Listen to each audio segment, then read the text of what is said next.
פקקים בכניסה לגוש דן ובמקומות אחרים גם כמובן באזור חיפה.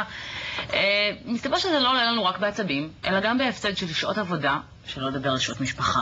אני כל פעם שאני נוסע לירושלים בבוקר, אני עושה את זה לפעמים, אני חוטף עצבים מטורפים בגלל המסעית של חברת תובלה מסוימת, שפשוט מעכבת בכחצי שעה אלפי מכוניות, ואני אומר לעצמי, יאללה, מסעית אחת,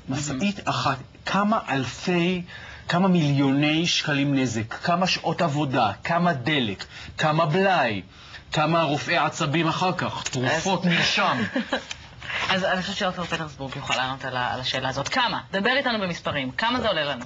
קודם כל, זה מעבר לנושא הבריאות והעצבים, הנושא הבעייתי ביותר זה באמת השעות שזה מבזבז, ובשעות עולות כסף. אנחנו מדברים במחיר 324 מיליון שקל לשנה. על פי איזה חישוב? נעשה חישוב על פי קילומטר, על פי הזמן, על פי משך הזמן. מסתבר שאנחנו עומדים בפקקים פי 2 או פי 3.5 אפילו במחלף שפירים עד עזריאלי. אנחנו עומדים פי 3.5 מהזמן שצריך. אם זה צריך לקחת 10 דקות, נעמוד 3/4 שעה. ובאמת, זה כל כך מיותר. אנחנו מדברים על 14 שעות לחודש, ומדברים על 20 יום בשנה, כמעט חודש שלם, חופש של ממש, חופש נהדר, שאפשר לצאת עם המשפחה, אנחנו עומדים בפקקים. 20 יום בחודש האדם הממוצע עומד בפקק? בשנה עומד בפקק? כן, מטורף. וואו. כן. וזה מטורף, וזה לא שאין דרך לתקן את זה או לפתור את זה. הבעיה העיקרית היא היום שבאמת יש יותר ויותר מכוניות, ואין פתרונות, אף אחד לא אכפת לו. ואז אנחנו רואים, שאנחנו מסתכלים, סוקרים את הפקק, אנחנו רואים בעצם בן אדם אחד לרכב, ואנחנו חושבים כמה אנשים באים לעבודה, וכל אחד עומד אחד מאחורי השני. למשל, אנשים נורא משכנעים אותם לעבור לאיכות חיים, לעבור לכל מיני שכונות חדשות במודיעין, בנתניה, בכל מיני מקומות קוסמים. ואתם מגיעים לשכונות, ובאמת יש איכות חיים, והילדים נהנים, אבל אתם יוצאים בבוקר, משלמים כסף. המון כסף. כמה כסף? כמה כסף? בן אדם שעובר לגור בפריפריה לא מאוד רחוקה נגיד. עובד בתל אביב, גר בנתניה, גר בעמק חפר, גר בשוהם. כן? כמה כסף זה עולה? אם אמרנו שזה 324 מיליון שקל בשנה במחיר הכולל, אנחנו מדברים על מאות שקלים בחודש. עכשיו, אנחנו מדברים בעצם על כסף שהוא לא רק בא לידי ביטוי בשווה ערך שאנחנו מבזבזים, אלא גם בדלק, גם בבלאי. ותשמעו, זה לא רק כסף, זה באמת בסופו של דבר הזמן, וזמן זה ערך חשוב. אז מה אתה מציע לעשות? מה אפשר לעשות? באמת? אז יש תוכניות. ושוב, אנחנו חוזרים לזה... למה צריך לעמוד בפקק הזה? מה אני באמת יכולה לעשות? אז שוב, חוזרים לזה שיש תוכניות. למשל, כבישי אגרה בכניסה לתל אביב, שישלמו כסף, והכבישים האלה יממנו חניונים בכניסה, שמכניסים את האוטו, ושאטלים, אוטובוסים, הלוך חזור, נוסעים כל הזמן בחינם.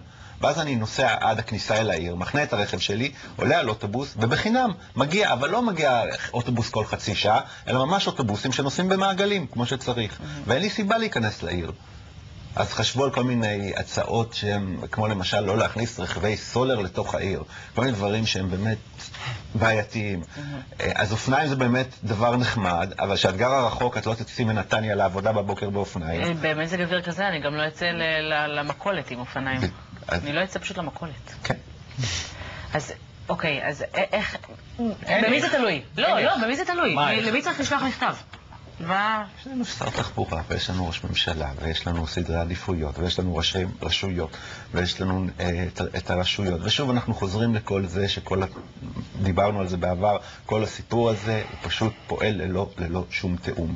כי בוא נגיד, אני עובד בראש העין, גר ברמת גן, עולה לי על הרכבת, מגיע לי לראש העין. צריך לעלות על אוטובוס, לא באוטובוס, 20 דקות אני מחכה.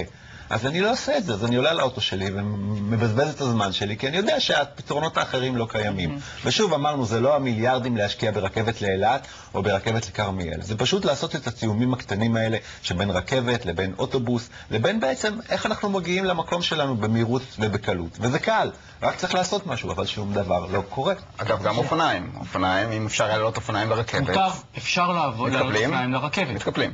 מה? לא מרשים. מתקפלים רק בתוך תיק, אופניים גדולים אגב, גם לא מרשים כי הם טוענים שזה לא בטיחות, כי אין מתקנים בתוך הרכבת שיחזיקו את האופניים. אני קיבלתי אבל תגובה מדוברת הרכבת שמותר לעלות לכל הקווים אופניים. לא, אז זה לא נכון, היא לא אמרה את זה. היא לא מדייקת? לא, היא אמרה שזה לא נכון, אז יכול להיות שיש פה איזושהי טעות. זה לא נכון, אסור גם באופן עקרוני, כי הם אומרים שאין קרונות בטוחים לאופניים, שהם מתקנים שמחזיקים אופניים, כי צריכים קרון מיוחד. אז שוב היא לא מדייקת, אותם קרונות בגרמניה משרתים רוכבי אופניים.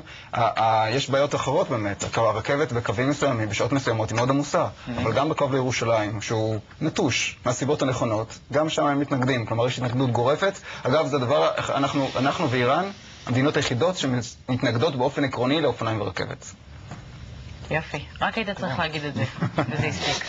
רוצה שנאסוף אותך מחר לעבודה? בשעות שאנחנו באים אין שום בעיה. מישהי אגב כותבת בפורום דאו, שגם אני ראיתי, כשהייתי באיקאה לפני כמה ימים, יש שם פרוות ענקיות, זאת אומרת, אורות ענקיים של פרה שלמה למחירה פרוסה.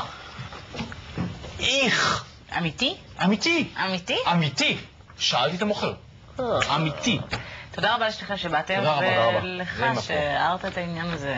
כן.